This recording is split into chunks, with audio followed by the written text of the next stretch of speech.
اهلا بيكم فيديو جديد. في الفيديو ده انا عايز اشارك معاك 4 عادات بسيطه ساعدتني ان انا انقل مستواي في اللغه الالمانيه من مبتدئ في اللغه لاني اتكلم الماني بطلاقه. والعادات السهله دي انت تقدر تطبقها في روتين مذاكرتك حتى لو انت مشغول تتعلم الماني جنب دراستك او شغلك. معظم الناس اللي بتبدا تتعلم الماني بتركز اكتر على الكتب الدراسيه والمناهج، انها تبدا تحفظ مفردات كتير وتركز على القواعد. دي حاجات مهمه طبعا، بس كتير مننا بيعمل غلطه ان هو بيمارس اللغه في نطاق محدود او بيقعد يستنى لما يوصل مستوى يعني عالي شويه من اللغه، بعدين يكتشف بعد فتره طويله ان هو بيتعلم اللغه ان هو مش عارف يتكلم الماني بطلاقه. عشان كده العادات البسيطه دي لو انت ركزت عليها ان انت تعملها كل يوم او يوم بعد يوم هتضمن لك ان انت تتكلم بطلاقه حتى لو انت مش عايش في بلد الام اللي بتتكلم الماني. لا اول مره نتقابل، اهلا، انا اسمي محمد ابو زيد. انا بدات اتعلم الماني من حوالي 8 سنين، اتعلمت معظم اللغه لوحدي علشان بعد ما اخلص دراسه اسافر اشتغل في المانيا. ولو انت بتفكر تتعلم الماني بس لسه مش عارف تبدا ازاي، انا عملت فيديو هحطه هنا في صندوق الوصف فيه شرح مفصل ازاي تبدا تتعلم الماني من الصفر خالص بكل المصادر وكل التفاصيل. طيب خلينا واقعيين، ان انت تتعلم لغه جديده دي حاجه مش سهله، خصوصا لو انت بتعمل ده جنب دراستك او شغلك، وكمان لو انت بتتعلم اللغه دي في دوله اجنبيه مش في الدوله اللي بتتكلم اللغه اللي انت بتحاول تتعلمها دي. ويمكن دي حاجه من الحاجات اللي احنا معظمنا بينساها وهو بيتعلم لغه جديده من الصفر، ان هو محتاج يمارس كتير عشان هو مش منغمس في البلد اللي بتتكلم اللغه دي كل يوم. وعشان كده دي اول عاده عايزين نتكلم فيها، ازاي ان انت تمرن نفسك ان انت تمارس اللغه كتير. انا اول ما بدات اتعلم الماني كنت بتكسف اتكلم مع حد الماني او قدام حد علشان بحس ان انا بعمل اخطاء وبتحرج ان انا ابقى بعمل اخطاء كتير او بلقلق. كنت بقعد اقول انا لسه في اول مستوى، لما اوصل للمستوى الفلاني الثالث مثلا والرابع هبدا ان انا اقعد ادور على ناس بتتكلم الماني واتكلم معاهم واضغط على نفسي وكده. بس ده مش صح. لو رجع بيا الزمن فانا المفروض ان انا امارس اللغه يمكن من اول يوم انا بتعلم فيه اللغه الاجنبيه دي يعني الماني، حتى لو انا بعمل اخطاء. ويمكن التحدي الاكبر لاي حد بيتعلم الماني وهو مش عايش في دوله بتتكلم الماني هو ان انت تلاقي حد تتكلم معاه. خلينا صراحه مع بعض، احنا معظمنا حتى بيدفع فلوس في كورسات ان هو يروح يتكلم مع ناس، كورسات محادثه سواء في مراكز اللغه او يعني الناس بتعمل حصص بس عشان انت تقعد تمارس معاهم اللغه. النهارده الموضوع اسهل بكتير من زمان، يمكن من 15 سنين. النهارده انت ممكن تتكلم مع الذكاء الاصطناعي وتقعد تحكي معاه طول النهار. مثال على دوت، مثلا لو انت عندك البرنامج بتاع تشات جي بي تي على الموبايل، انت ممكن تقعد تتكلم معاه كتير على الموبايل زي كده مثلا: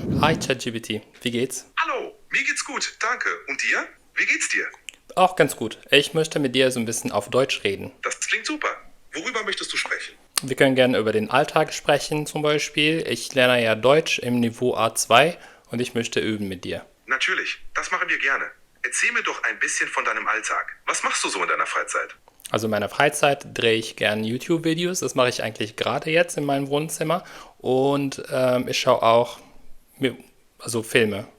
Das klingt spannend. Was für YouTube-Videos drehst du denn? Und welche Filme schaust du gerne? Ich mache YouTube-Videos über Deutsch lernen. Oh, das ist ja schön. تاني عادة ممكن تنقل مستواك في اللغة بسرعة لمستوى متقدم ان انت تعرف تعبر اكتر هي حفظ المفردات. والاهم من كده ان انت تركز على المفردات الصح. يعني ايه؟ يعني حاول توجه نفسك للمفردات اللي انت غالبا هتكون محتاجها للسبب اللي انت بتتعلم بيه اللغة دوت. انا على سبيل المثال لما كنت بتعلم الماني، انا صيدلي، كنت عايز اسافر المانيا عشان اشتغل في صيدلية، اشتغل كصيدلي. فطبيعي لما وصلت المستوى الثالث في اللغة تقريبا بدأت اركز على الجمل المستخدمة اكتر في الصيدلية في المانيا، علشان كنت عارف ان ده بعد كده هيفيدني لما انا اجي بعد كده ادور على شغل، ان انا احاول انخرط في الشغل هناك لما اسافر. في جمل كتير مستخدمه في الصيدليه، مثلا لما انت تيجي تقول لعيان خد مثلا الدواء ده 3 مرات في اليوم، الشراب ده بيتاخد كذا او ما الى ذلك، الجمل المستخدمه. لما انا خلصت كليه برضو على سبيل المثال وكنت عايز اشتغل في كول سنتر، فكنت بقدم على الانترفيوهات جزء كبير منها بيختبر اللغه بتاعتك، بس برضو بيحطك في مواقف غالبا هتشوفها في الشغل بتاعك اللي هو يعني في شغل الكول سنتر خدمه العملاء. فبدات ان انا اقعد اجمع الجمل اللي بتستخدم في الكول سنتر او يعني في خدمه العملاء، علشان هم بيسالوا حاجات زي دي في الانترفيوهات. والحاجات دي بيبقى في ناس مجمعه لها يعني ملخصات ونوتس وكده، تقدر انت تلاقيها على النت وتذاكر منها. القصد في الموضوع ده ان انت كده انت ماشي بتنمي اللغه بتاعتك بشكل عام، بس انت كل اتجاه على حسب انت هدفك من اللغه عامل ازاي بتنمي المفردات بتاعته، علشان تحسس اي حد هيحطك في موقف امتحان ان هو يشوف لغتك عامله ازاي ان انت بتتكلم الماني كويس. مفيش حد بيبقى يعني حافظ كل المفردات اللي في اللغه، بس انت تعمل اللي عليك عشان تبين قد ايه انت يعني متقن او يعني بتتكلم بطلاقه ما على حسب الموقف اللي انت هتحط فيه. والاهم من كده ان كل الدراسات مؤخرا اللي بتتكلم عن اللغويات بتقول ان انت افضل ان انت تحفظ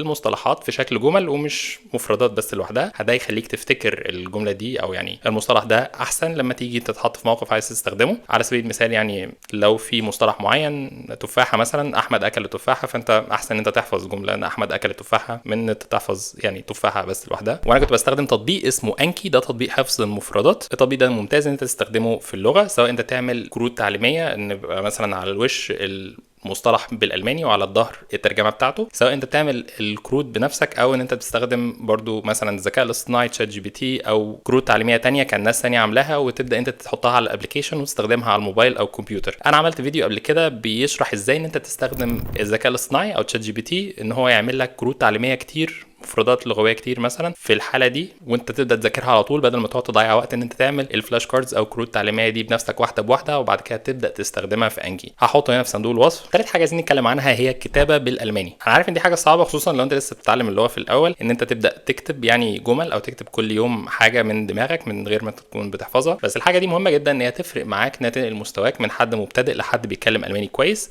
ان انت تكتب كل يوم اللي تقدر عليه، سواء انت لسه في المستوى الثاني او الثالث، فتبدا تكتب مثلا 3 او 4 جمل كل يوم، حاجه ممكن تاخد منك مثلا نص ساعه لو انت حاططها في روتين مذاكرتك كل يوم، عشان العاده دي ببساطه بتنقل يعني مستوى التفكير بتاعك في اللغه وتكوين الجمل بطريقه مختلفه ما انت تيجي تكتب غير ما انت تيجي تتكلم، وده بيساعد ان هو يثبت المعلومات عندك، او ان انت تيجي بعد كده تتكلم يعني مش تكتب. هتلاقي نفسك ان انت بتعرف تستقطب معلومات كتير كنت انت بتكتب عنها سواء في مقالات او يعني في جمل قصيره، لو انت متعود ان انت تكتب كل يوم على الاقل مثلا 3 او 4 جمل او 3 4 سطور. اي حد بيتعلم لغه اجنبيه بيبقى عارف ان هو مضطر ان هو يترجم الكلام الاول في دماغه علشان بعد كده يقدر يقوله. كده من الطرق البسيطه الفعاله اللي هي ممكن تقلل ده عندك، ان انت تخليك تبدا تفكر بالالماني، مش تقعد تبذل وقت يعني مجهود او وقت كبير في دماغك لحد ما تترجم الجمله، فتلاقي نفسك بعد كده لما تعمل ده باستمرار مثلا كام شهر هتلاقي نفسك ان انت بادئ تتكلم اسرع وان انت بتفكر يعني بالالماني احسن. كمان لو انت بتحضر امتحان اكاديمي زي امتحان مثلا جوتا او تلك، فالكتابه يعني ده حاجه لا غنى عنها، عشان لمعظم الناس جزء الكتابه ده بيبقى بيكون من اصعب الاجزاء في الامتحان. فلو انت معود نفسك انت تكتب كل يوم وان انت تحفظ يعني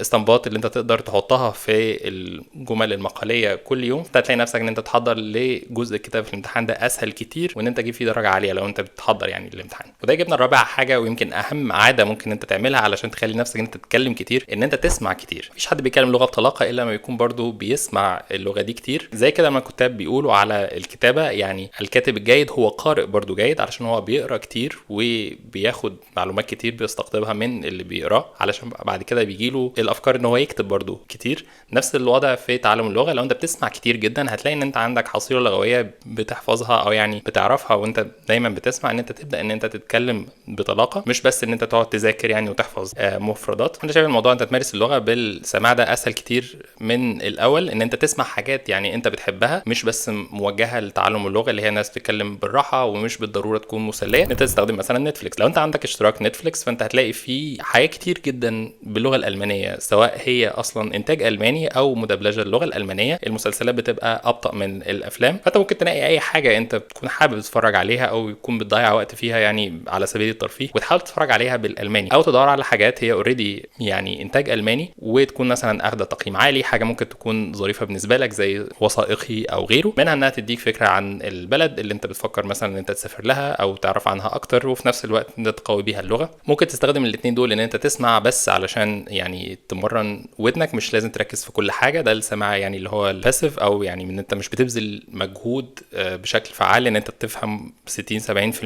من اللي بيتقال، ولكن بس تمرن ودنك. وفي نفس الوقت ممكن برضو تسمع حاجات او تتفرج على حاجه باللغه الالمانيه بالترجمه بتاعتها سواء الانجليزي او العربي، وتحاول انت تفهم كل حاجه وترجع تتفرج عليها تاني، يعني تشوف نفسك عرفت قد ايه من اللي انت كنت بتتفرج عليه دوت. انا شايف ان دي من الحاجات الفعاله جدا الواحد ممكن يضيع فيها وقت، او يعني مش يضيع وقت بس تستهلك وقت ان تكون مثلا بتضيعه على اي حاجه تانية في المواصلات او يعني على سبيل الترفيه، بس في نفس الوقت انت بتحطه في روتين مذاكره بتاعك حاجه جانبيه انت عارف ان انت بتعملها كل يوم ومش مستني منها يعني نتائج تبص عليها، بس انت عارف ان دي هتساعدك على طول الطريق وانت بتتعلم اللغه جنب الحاجه الاكاديميه او المنهج اللي انت ماشي عليه، سواء انت ماشي مع كورس او بتذاكر مع نفسك. من الاخر انا عايز اقول لك لو في حاجه انا فاكرها من رحله تعلمي للغه الاجنبيه دي، فان مفيش اي حاجه فيها ذكاء قد ما الموضوع فيه بس التزام، انك تواظب على حاجه شويه شويه لفتره طويله من الزمن من غير ما تزهق. زيها زي اي حاجه محتاجه روتين فقط، وهتشوف نتيجتها ان شاء الله بعد فتره طويله زي الجيم مثلا. يعني مفيش وصفه سحريه تخليك تعمل دوت. لو انت بتتعلم الماني وبتواجه صعوبات معينه ممكن تقول لي في الكومنتات، او لو عندك عادات تانية بسيطه شايف ان هي بتساعدك ممكن برضو تقول لي عشان نستفاد من بعض. لو عجبك الفيديو ممكن تشترك في القناه عشان تشوف الفيديوهات الجايه وتحفزني انا اعمل فيديوهات اكتر. بس اشوفكم فيديو جديد.